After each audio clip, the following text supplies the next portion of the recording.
राधे राधे, जय श्री कृष्णा, जय श्री महाकाल। हेलो दीदी, हाउ आर यू बच्चा? I hope you all are absolutely fine. आज हम पढ़ने वाले हिंदी स्पर्श चैप्टर नंबर 3, जिनका जो है बिहारी जी के दोहे। तो बिहारी जी के बारे में जान लेते हैं। तो बिहारी जी का जन्म 1595 में ग्वालियर में हुआ था।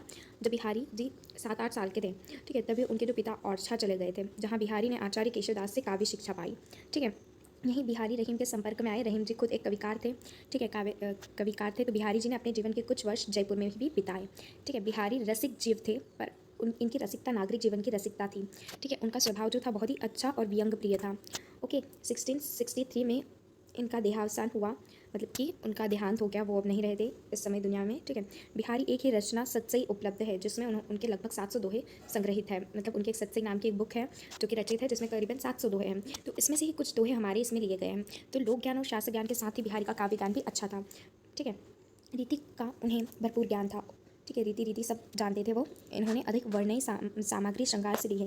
मतलब कि अधिकतर इनकी जो भी कवि है, उन्होंने श्रृंगार मतलब कि सुंदरता पे ली हुई है। इनकी कविता श्रृंगार रस की है, इसलिए नायक नायिका या नायकी की है, चेष्टा जिन्हें हाव कहते हैं। ठीक है, मतलब कि इनकी जो कवि है वो नायक और नायिका, मतलब कि बॉयफ्रेंड गर्लफ्रेंड के बारे में या फिर हस्बैंड वाइफ के बारे में ज़्यादातर ली हुई है। इनमें पर्याप्त मात्रा में मिलती है। ठीक है, बिहारी की भाषा बहुत कुछ शुद्ध ब्रज है, पर है वह सात्विक। मतलब कि उनकी जो भाषा है वो शुद्ध ब्रज में लिखी हुई है, और वो एक सात्विक है। ठीक है, इनकी भाषा में पूर्वी प्रयोग भी मिलते हैं, और बुलंदखंड में अधिक दिनों तक रहने के कारण बुलंदखेड़ी शब्दों का भी वो प्रयोग मिलता है। तो चलो इनके दोहे पट्टे हैं जो इन्होंने लिखे। तो करीबन यहाँ हमको 8 दोहे दिए गए हैं, हम 8 के 8 पट्टे। तो फर्स्ट से स्टार्ट करते हैं। तो फर्स्ट है कि मेरे जो शाम है वो कैसे है, सलोनी है, सलोनी लगती है, मतलब कि थोड़े सांवले लगते हैं। और पिटू पिटू पिटू शाम, मतलब कि जब वो पीले वस्त्र ओढ़ते हो उनके सलोने शरीर पर, मतलब कि काले शरीर पर जब वो पीले वस्त्र पहनते तो इतने अच्छे लगते हैं, जैसे मानो कैसे लगते हैं, जैसे नीलगिरी में जो सुबह सुबह की धूप आती है, वैसे श्याम जी लगते हैं जब वो पीले वस्त्र ओढ़ते हैं उनके सलोने शरीर पर। तो यहाँ अगर पूछ लिया जाए आपसे तो आप ऐसा एक्सप्लेनेशन लिख देना।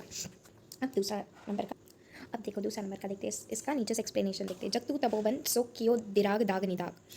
ठीक है, मतलब कि इतनी गर्मी हो रही है कि सारा तपोवन एक हो गया। एक का मतलब एक हो गया, जैसे कि जहाँ मयूर और अही, अही मतलब सांप को कहते हैं, जैसे जहाँ सांप और मोर दोनों साथ में रहते हैं, बल्कि ये क्या है, एक दूसरे के दुश्मन है। मृग और बाघ मतलब हिरण और बाघ जो भी एक दूसरे के दुश्मन है, लेकिन फिर भी इतनी गर्मी के कारण इतना गर्मी मतलब तपोवन होता है कि जहाँ तपस्वी जिस वन में तपस्या रहते हैं। ठीक है, तो मतलब सब एक जगह हो गए, तो ऐसा लगता है इतनी गर्मी के कारण सब एक जगह हो गए जहाँ पर भी ये रह रहे एक साथ में, तो तपोवन की भांति प्रतीत होता है, मतलब लगता है। ठीक है, अब थर्ड वाला देखते हैं। बतरस लाल लाल की मुरली धरी लुकाई, सोह करे बोहनु हंसे देन कहे नटी जाई। ओके, तो इसका मतलब कि जो बतरस लाल मुरली लुगाई, लुगाई मतलब छुपाना होता है। तो जो गोपियाँ हैं वो किसकी मुरली, लाल लाल मतलब यहाँ कृष्ण जी को कहा गया है। तो कृष्ण जी से बात करने के लालच में उनकी मुरली छुपा देती है, और जब कृष्ण जी उनसे पूछते हैं कि मेरी मुरली कहाँ है, तो वो क्या करती है, वो कहती है नट जाती है, मतलब मना कर देती है कि मेरे पास तो तुम्हारी मुरली नहीं है। और फिर बोहनु, बोहनु मतलब कि बोहे जो आईब्रो होती है आपको, ठीक है, उनको ऐसे ऊपर करके हंसने लगती है और कहती है कि हम तुम्हारी मुरली नहीं देखेंगे। ठीक है, ये एक्सप्लेनेशन समझ में आया। अब आते हैं सेकंड नंबर, उसके अगले वाले दोहे का एक्सप्लेनेशन। देखो इसका एक्सप्लेनेशन है कि जहाँ बहुत ही ज़्यादा भीड़ भाड़ वाली जगह होती है और वहाँ पर नायक और नायिका होती है। नायक नायिका मतलब बॉयफ्रेंड गर्लफ्रेंड। ठीक है, तो वो जो दोनों होते हैं वो नैनो ही नैनो में बात कर लेते हैं, कह भी देते हैं नटक, मतलब कि थोड़े से गुस्से भी हो जाते हैं, रिजत भी हो जाते हैं, खिजत भी हो जाते हैं, और फिर मिल जाते हैं, और फिर थोड़ा सा एक दूसरे को देखकर हंसने लगते हैं, और लज्जा मतलब कि थोड़ा सा शर्मा कर फिर नीचे मतलब उनके बोहे मतलब बोन नीचे कर लेते हैं, मुंह उनका नीचे कर लेते हैं। ठीक है, तो ये नैनन ही नैनन में दोनों की बातें हो रही है यहाँ पर। ठीक है, इतनी भीड़ में भी और किसी को संदेह भी नहीं होता है। अब देखते हैं हम नेक्स्ट वाला दोहा। देखो अब क्या है कि इतनी ज़्यादा गर्मी हो रही है कि या तो तुम किसी वन में जाकर बैठ जाओ, ठीक है, या तो फिर अपने घर में रहो। अगर आप तुम बाहर होगे ना तो तुम्हारी जो छाया बनेगी, ठीक है, उसको भी छाँव की ज़रूरत होगी, मतलब इतनी गर्मी पड़ रही है। तो यहाँ पर उसी के बारे में बताया गया है। अब आते हैं नेक्स्ट दोहे पर। मतलब अब यहाँ फिर बॉयफ्रेंड गर्लफ्रेंड की बात कही गई है कि जो गर्लफ्रेंड है वो कहती है कि ना मैं कागज़ पर लिखते बनते, मतलब मेरे मन में इतनी सारी बातें कि ना मैं कागज़ पर लिख पा रही हूँ उसको, और ना ही किसी से कह पा रही हूँ, मतलब कि शर्म के मारे। ठीक है, तो मुझे कुछ कहने की ज़रूरत नहीं है। मुझे मेरी हृदय की बात तुम अपने हृदय से पूछ लो कि मैं क्या कहना चाहती हूँ। तुम्हारे हृदय को मेरे हृदय की बात ज़रूर पता होगी। कौन, गर्लफ्रेंड बॉयफ्रेंड से कह रही है कि मेरे हृदय की बात तुम्हारे हृदय को ज़रूर पता होगी, क्योंकि ये दोनों से अभी अलग अलग है। ठीक है, और तब फ़ोन वगैरह के तो होते ही नहीं थे। तो अब सेकंड मतलब लास्ट सेकंड पर अब इसका मतलब देखते हैं। मतलब केशव राय, अब मैं बता दूँ केशव जो है वो है कौन, कृष्ण जी को केशव कहते हैं। ठीक है, और केशव राय कौन है यहाँ पर, केशव राय है उस जो भी आदमी बोल रहा है ये बात, कवि कह रहा है, तो कवि के पिता का नाम क्या है, केशव राय। तो वो कहते हैं कि कृष्ण जी मेरे सारे कलेश, कलेश मतलब कि सारे दुख दर्द जो है आप हर लो। क्यों, क्योंकि मेरे पिता का नाम भी केशव राय है और आपका नाम भी क्या है, केशव है। तो अब एक पिता अपने बेटे का दुख हर लेता है, उसी प्रकार आप भी मेरा दुख हर लो, क्योंकि आपका नाम मेरे पिता के नाम के समान है, मतलब एक जैसा है। ठीक है, अब आगे का लास्ट वाली पढ़ते हैं हम, बहुत ही ईजी लग रही है ये तो। जब माला छापे तिलक सरे न एको कामो, मन काचे नाचे वृथा साचे राचे रामो।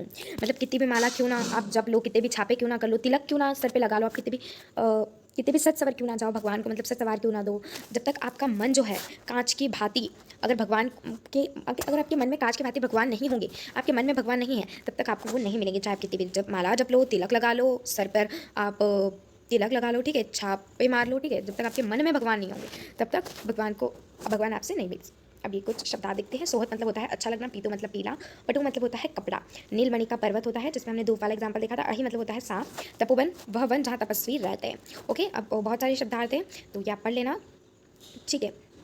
ये देखो, केशव राय जो है बिहारी कवि के पिता, मतलब जो बिहारी जी है जो इस चैप्टर के कवि हैं, ठीक है, हमने लास्ट सेकंड वाले में देखा था। तो इस चैप्टर के जो कवि हैं उनके पिता का नाम क्या है? केशव राय, और श्री कृष्ण को भी केशव राय कहा गया है इसलिए। और यहाँ द्विराज मतलब होता है चंद्रमा, सुबह मतलब होता है अपनी इच्छा से। तो इसको और अच्छे से देख लेते हैं हम इस दोहे को। देखो, प्रगट भाई द्विराज कुल, दिवराज कुल मतलब होता है यहाँ पर, देखो द्विराज मतलब होता है चंद्रमा, ठीक है, द्विराज कुल मतलब चंद्रमा के कुल के, सबसे बसे ब्रज आई, सुबह बसे ब्रज आए मतलब सुबह, सुबह मतलब होता है गाइस सुबह, सॉरी सुबह मतलब होता है अपनी इच्छा से, जैसे अपनी इच्छा से ब्रज में आते वैसे ही आप आओ और मेरे दुख सारे हट जाओ, ऐसे बोल रहे हैं। ठीक है, तो क्वेश्चन आंसर जैसे कि हमारे बार की तरफ बाद में देखते हैं, तो इस बारे में बाद में देखेंगे। राधे राधे, जय श्री कृष्ण, जय श्री महाकाल। चैप्टर मुझसे पढ़ते रहिए, सरस्वती माता आपको सारी विद्या प्राप्त करे, और राधे राधे, जय श्री कृष्ण, जय श्री महाकाल।